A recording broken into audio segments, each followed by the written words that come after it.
इससे पहले हमने ये पढ़ा है बेटा, जो आपका गैल्वेनोमीटर है, धारा मापी, वो क्या काम करता है बताइए मुझे।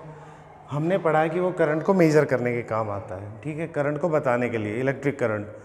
अब आगे आती है बात एमीटर। ये क्यों आया, क्यों ज़रूरत पड़ी, उससे पहले कॉन्सेप्ट को समझिए।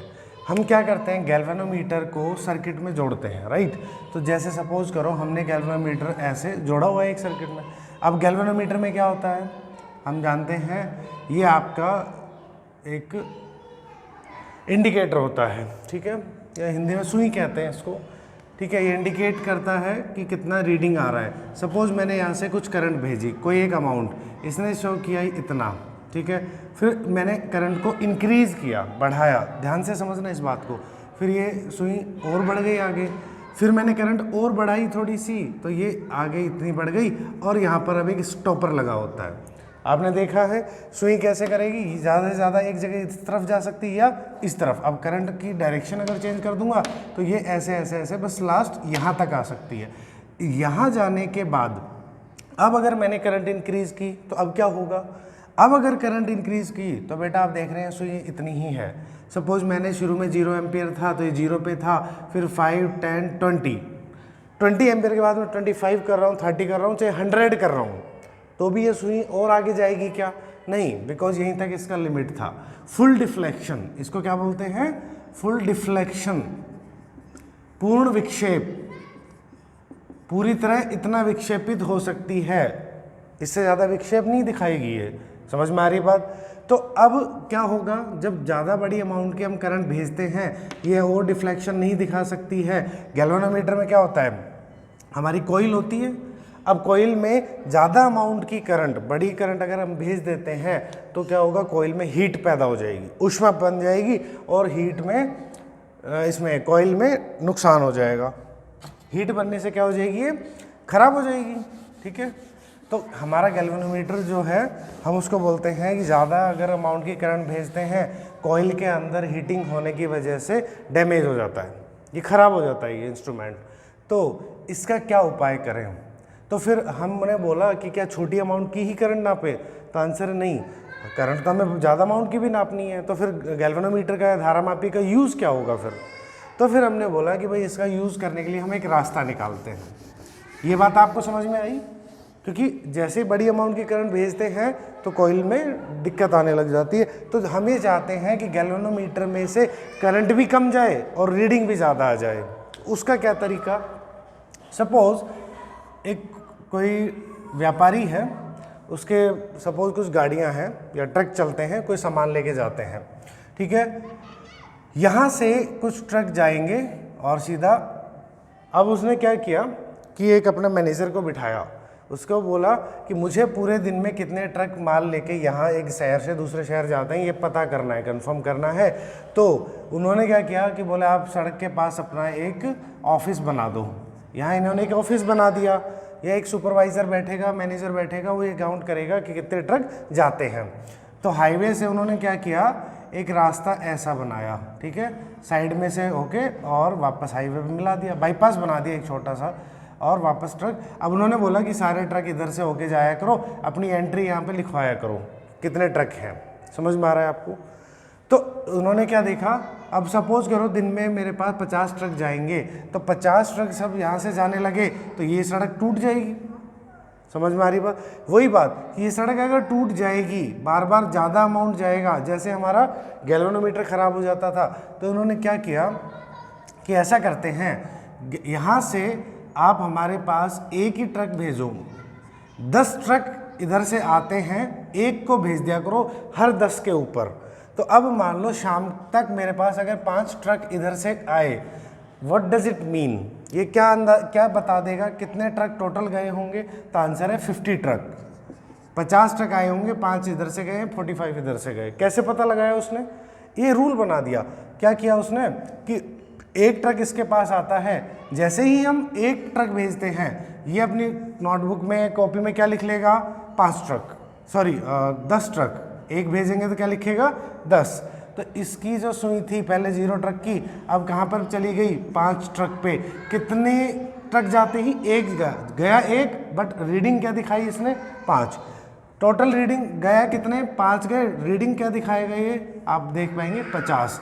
तो ये जो अरेंजमेंट है कि कम अमाउंट भेजकर भी ज़्यादा रीडिंग बताना, ये तरीका हमने सेम गैल्वेनोमीटर के साथ यूज़ कर दिया, उसी से हमने एमीटर बना दिया उसको। उसका नाम क्या बोला फिर, एमीटर। इसको क्या बोलते हैं, इसको बोलते हैं बेटा कि हमने ये तो गैल्वेनोमीटर हो गया जिसमें से कम रीडिंग जाएगी, और उसके साथ एक हमने क्या बनाया, शंट। ये शंटिंग पाथ है। शंट का मतलब होता है एक बहुत कम अमाउंट का रेसिस्टेंस, छोटा सा रेसिस्टेंस जो कोइल के साथ पैरेलली जोड़ा जाता है। समझ में आ रहा है कैसे? अब इसको अपन फिजिक्स में पढ़ते हैं, ध्यान से समझिए। ये आपका गैल्वेनोमीटर है, एक सर्किट में जोड़ दिया हमने, इसके पैरेलली मैंने एक रेसिस्टेंस, ठीक है, इसका नाम शंट बोल रहे हैं, हिंदी में भी शंट बोलते हैं। सपोज यहाँ से आई करंट आती है। अभी अभी हमने ये डिस्कस किया था बेटा कि एक फिक्स अमाउंट तक गैल्वेनोमीटर जो होता है वो एक फिक्स अमाउंट तक ही करंट मेजर करता है जिसमें फुल डिफ्लेक्शन आता है। समझ में आ रही थी बात? हमने पढ़ा था फुल डिफ्लेक्शन, उसी को बोलते हैं गैल्वेनोमीटर की करंट। उसकी वैल्यू हम उसको रिप्रेजेंट करते हैं IG से, G फॉर गैल्वेनोमीटर। मतलब गैल्वेनोमीटर में अधिकतम कितनी करंट जा सकती है, कितना वो दिखा सकता है, तो आंसर है IG। तो अब इसमें हम IG जहाँ भी लिखेंगे उसका मतलब वो अधिकतम करंट है, मैक्सिमम करंट है गैल्वेनोमीटर के फुल डिफ्लेक्शन के लिए। मतलब इतने IG तक तो वो फुल डिफ्लेक्शन दिखाएगा, IG से ज़्यादा भेजोगे तो फिर वो डिफ्लेक्शन नहीं बढ़ता, क्योंकि उससे ज़्यादा आगे जा ही नहीं सकता। तो सपोज मैंने कोई I करंट भेजी, अब I करंट में से इसमें हमें कितनी करंट, फुल डिफ्लेक्शन की करंट कितनी हो सकती है, IG। ज़्यादा से ज़्यादा डिफ्लेक्शन के लिए IG होगा। बची हुई करंट, I में से IG बची हुई करंट किधर से जाएगी, तो आंसर है I माइनस IG किधर जाएगा, नीचे। I में से IG हटा दो, ये बाकी किधर से जाएगी करंट, इधर से, ऐश। ये होता है शंट। क्लियर है ये बात? क्यों किया ऐसा? क्योंकि देखो एक्सेस करंट जो है IG के अलावा हम नहीं चाहते कि इधर से जाए, बाकी करंट किधर से जाए, नीचे शंट में से जाए। और ऐसा करने से, शंटिंग करने से, शंट रेसिस्टेंस होता है एक छोटा सा स्मॉल अमाउंट का रेसिस्टेंस, बहुत ज़्यादा छोटा, इसका अगर हम जोड़ देते हैं तो हमारे एमीटर का जो है वो रेसिस्टेंस भी कम हो जाता है। कैसे, अब आगे पढ़ेंगे, इस चीज़ को तो शंटिंग कहते हैं, ठीक है। अब एमीटर क्या होता है, तो कुछ नहीं सर, वही गैल्वेनोमीटर है, उसी को एमीटर करते हैं, बस हमें करना क्या है, शंटिंग करनी है। शंटिंग का मतलब जो एमीटर, जो वोल्टमीटर, सॉरी जो गैल्वेनोमीटर है उसकी जो कॉइल है, हम इसको बना लेते हैं एक बार। ये जो हमारी कॉइल थी, ठीक है, वही पाइवेटेड कॉइल होगा ये, ठीक है, ऐसे जुड़ा हुआ था, आपने पढ़ा सब, ठीक है। तो ये आपकी कॉइल थी ऐसे, कॉइल के पैरेलली हम लोगों ने पढ़ा था कि एक टर्मिनल यहाँ होता है, एक टर्मिनल ये, ऐसे दो टर्मिनल होते हैं, इसके दोनों टर्मिनल्स के बीच सपोज ऐसे कर देते हैं, ये और ये कॉइल और इसका ये टर्मिनल T1 T2, इसके बीच हम सर्किट में ही जोड़ते हैं। इसके पैरेलल में ये देखो शंट जोड़ दिया, ये पैरेलल किसके है, कॉइल के ही पैरेलल है। ध्यान से देखिए, कॉइल से एक तार जुड़ा हुआ है, यहाँ आ गया, दूसरा वायर जुड़ा हुआ है, यहाँ आ गया, दोनों पैरेलल हैं कि नहीं है। इसका रेसिस्टेंस कॉइल का कितना है, तो आंसर है G है। गैल्वेनोमीटर का रेसिस्टेंस मतलब कॉइल का रेसिस्टेंस, उसको हम G से बता रहे हैं। तो G और S क्या है, अब पैरेलल है कि नहीं, जैसा मैंने अभी अभी बताया था सेम, ये आपका गैल्वेनोमीटर हो गया, इसके पैरेलल में ये जुड़ गया। क्लियर है बात? तो इस तरीके से ही ये अरेंजमेंट बना है।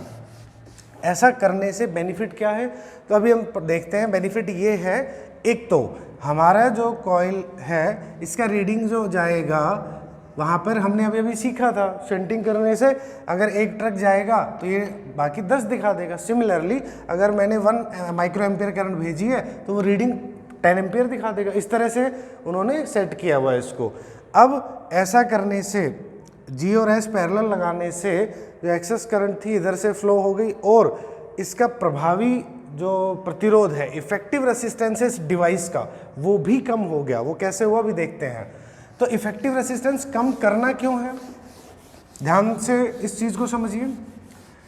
एमीटर क्या काम आता है, तो सर वही चीज़ है, गैल्वेनोमीटर है, एमीटर काम आता है करंट मेजर करने के। ये हमेशा ध्यान रखो, एमीटर क्या काम आता है, करंट के मेजरमेंट के लिए। इलेक्ट्रिक करंट कितनी है, तो मेजरमेंट कैसे करते हैं, तो सर्किट में एमीटर को जोड़ते कैसे हैं, तो आप हमेशा देखना हम सर्किट में इस तरह से लिखते हैं, बनाते हैं उसको, मतलब सीरीज में, श्रेणी क्रम में जोड़ रखा है भाई, वायर था बीच में जोड़ दिया, आगे बढ़ गया, एक टर्मिनल इधर एक टर्मिनल, कैसे जुड़ा ये, तो आंसर है सर सीरीज में जुड़ता है। क्यों, हम ये चाहते हैं कि इसके अंदर से सारी की सारी करंट, देखो मैंने आई करंट भेजी और आई करंट एमीटर में से चली गई और कोई करंट का लॉस नहीं है, तो सही रीडिंग बताएगा क्या, तो आंसर है सही बताएगा। इसलिए कैसे जोड़ते हैं, सीरीज में जोड़ते हैं।